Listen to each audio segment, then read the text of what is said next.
Welcome to a very special episode of Overtime. Today I'm interviewing my uncle and godfather, Jim Harbaugh, head coach of Michigan football team. So I'm just going to ask you a few questions about your past, present, and then future. Okay. So when did you know that you wanted to coach? Was it when you were a player? Was it watching your dad coach?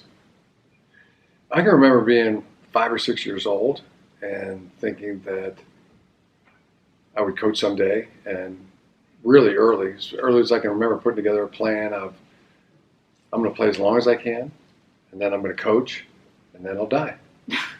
That was, like 5.5 years old. Just probably, from watching my dad being a coach, and then really liking to play myself. That it seemed simple, just play as long as you can and then coach. Yeah. So you were an NFL player for 14 years, right? I like to say 15 because Okay, 15. I played my 15th season. I didn't actually get in a game, but I was on the roster of the Carolina Panthers. Okay, that counts. And for 9 weeks. So 15. 15. We'll say 15. And then your first head coach job was at San Diego. That's right. So after playing for the Panthers in 2001 season, on the bench, not playing, but when the season was over, about a month after that, I was hired by the Oakland Raiders. Mr. Al Davis hired me to be a quality control coach for the Raiders, and I coached there for 2 years. And then in 2004, was hired as the head coach at the University of San Diego. So the USD Toreros was my first head coaching job, and that was I loved it. Loved the team, loved the guys on the team, and we were very, very successful there. It was really one of the funnest places I've ever coached. So what was your favorite memory from those years there? The favorite memory of those years, I got to say, my had a daughter, Grace, that was born in San Diego, so that was at the very top. Great memory. She's now a freshman water polo player at the University of Michigan. Also, favorite memories was just some of the great wins we had at USD.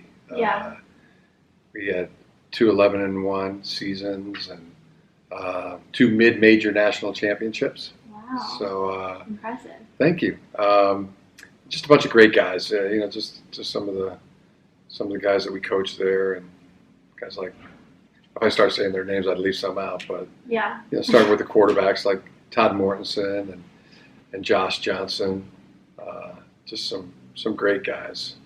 Awesome. So, what is your favorite memory in all your years of coaching and playing? If you can pick one or two. One favorite memory of coaching.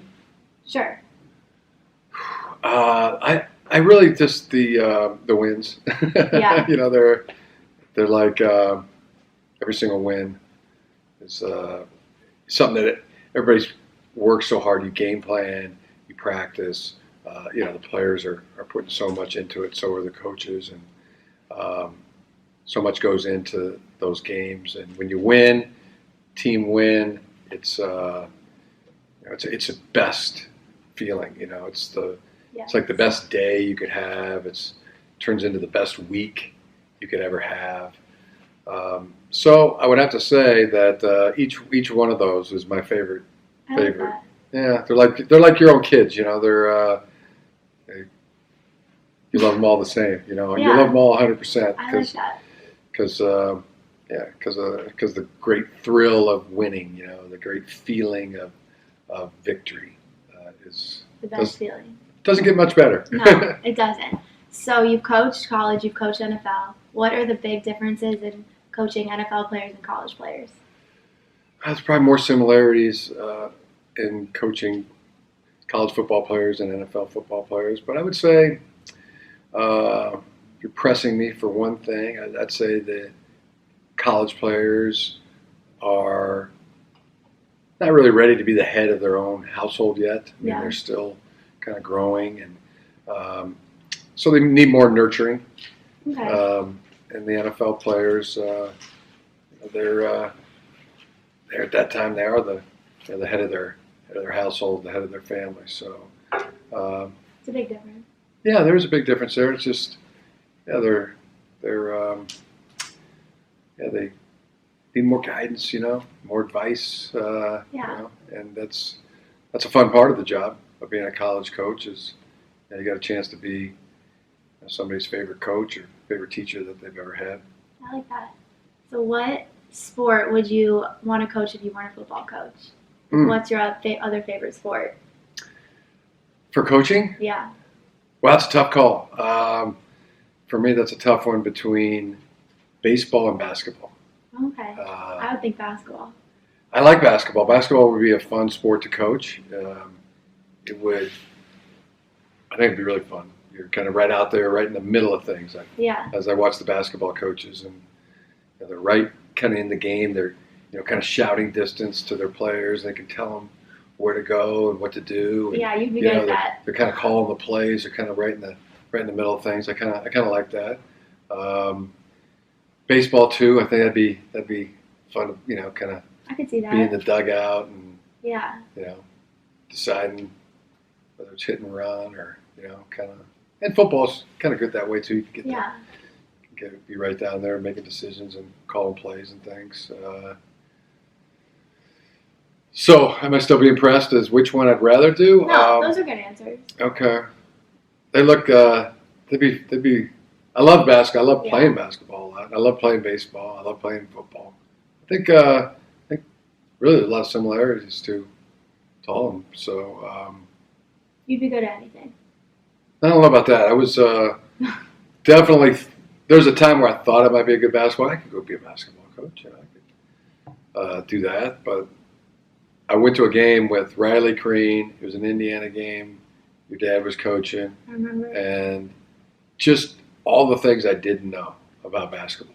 I just felt so like, I didn't see that. I didn't, rather say, it's a pick and roll. This just happening so fast. I wasn't able to comprehend what was really going on, And you were a good manager that day.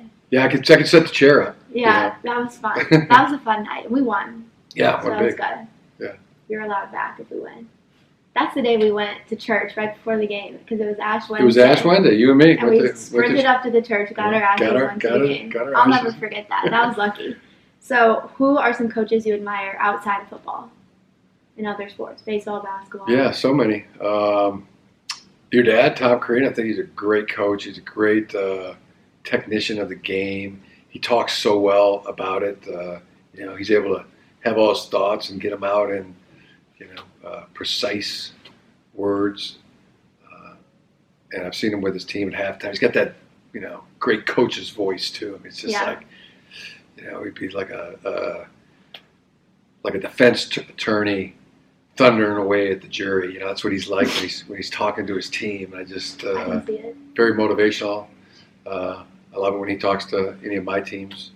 He always does a tremendous job. And he just puts his heart and soul into it. I really admire that wherever he's coaching. I also like Bob Melvin, the manager of the A's. Okay. I think he's a tremendous coach. Let's see. A lot of those are probably two of my favorites. But okay, those are good. I don't know, I just have a lot of respect for coaches. It's something I always have had ever since I was a kid because my dad was a coach. So everybody that I knew was coaches. Really, all my dad's friends were coaches. My mom's friends were coaches' wives, and I just learned us to be, listen to your coach. Yeah. Listen to your coach. Do what he tells you to do. It's pretty much that simple. And, tried to always do that when I was a player. So, I always had a great respect for coaches. Do you think having your dad be a coach made it easier for you to communicate with your coaches versus like other players communicating with them? Because you understood like their side as well?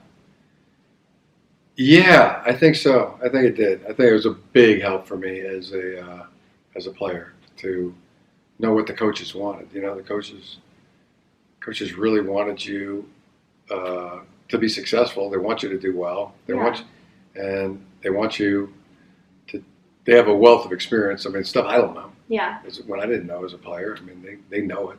So yeah, you just listen to them and do what they tell you to do, and you seem to rise up the depth chart and get more playing time, or more starting time. So try to keep it simple. Just give the coach what he wants. That's good. That's and, easy.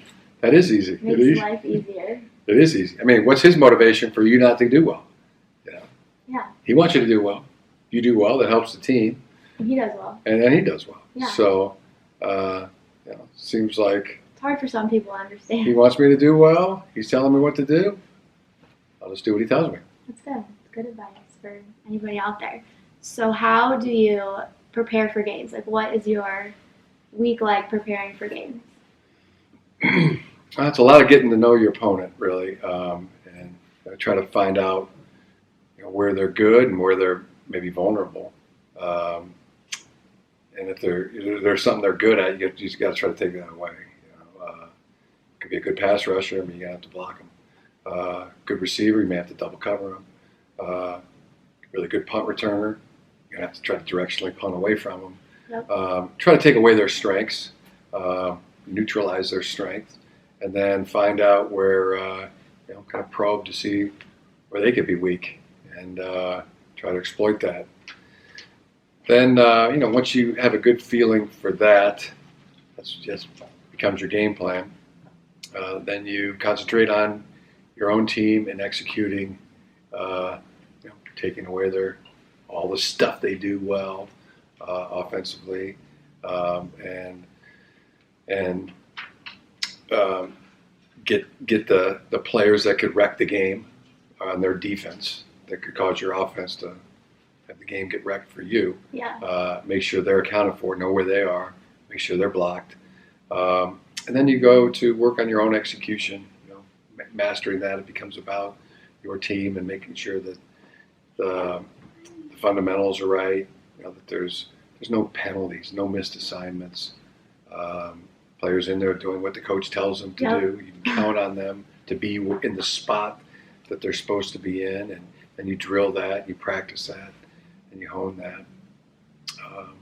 And just really kind of just practice that and polish it right up until the game starts. So what's your game day routine like? And then do you have any superstitions? Not too many No, I don't have no superstitions. I'm a little stitious, but not superstitious. Okay.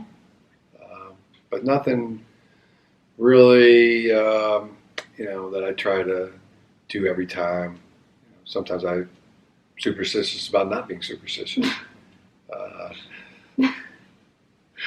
Like my dad will take a nap before every game, no matter what. Uh-huh. That's his superstition. Or maybe it's just his routine. Yeah, it's kind of... That's pretty cool that he can sleep like that, Yeah. Does he actually sleep? Oh, yeah. He falls asleep? Yep. Like even if it's an away game, tournament, whatever. And he always carries every time? An angel in his pocket, like a little angel pendant. That's awesome. Yeah. You just go with the flow. No, yeah. Just do stuff. What is your pregame meal or team's favorite meal before a game? Most guys like to get a little something in there, like a chicken breast or some kind of meat. Yeah. What about you? And carbohydrates. I also get some carbohydrates going. Some fruit too for some energy. So pretty basic. Yeah, I don't have anything I don't have a meal that I eat before every game. Okay. Something.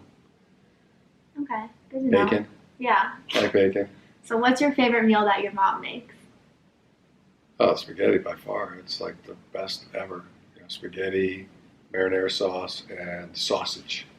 Somehow, wherever we live, she has a knack for picking out just the best sausage. She does. Because not all sausage tastes the same, but she always picks the right kind. I mean, there's some kind of Italian sausage that she always gets. It's always really good. It's just that's the meal when she makes that.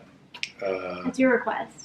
It doesn't matter what kind of. I mean, it could be the penne pasta, or the pasta choli, or the spaghetti strings. Doesn't matter. It's She has a sauce, It's the best. and she got the sauce. It's just about, it makes you feel good. It's feel-good food. What about your favorite meal that your wife makes?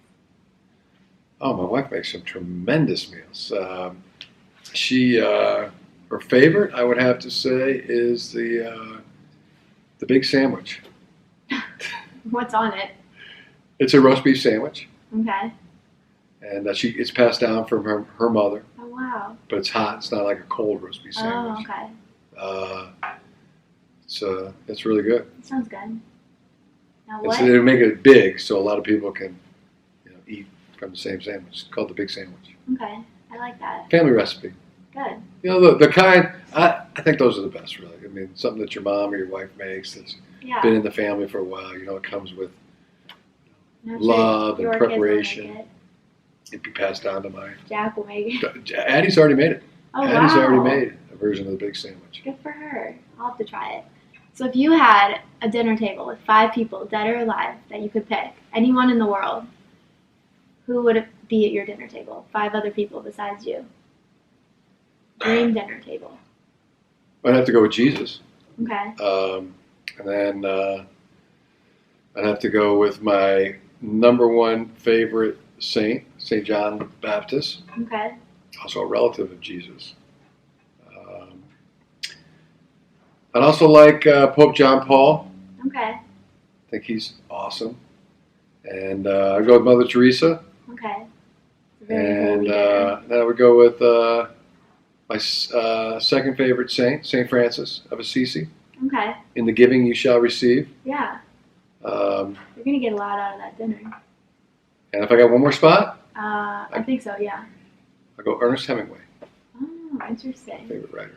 That is not who I thought. I like it. It'll be a good dinner. Last question. What's the biggest lesson you've learned from your parents? To never lie, cheat, or steal. That's it? You asked for the biggest. Yeah. Okay. Actually, this is my last question. Who's got it better than us? I know the answer to that one. Nobody.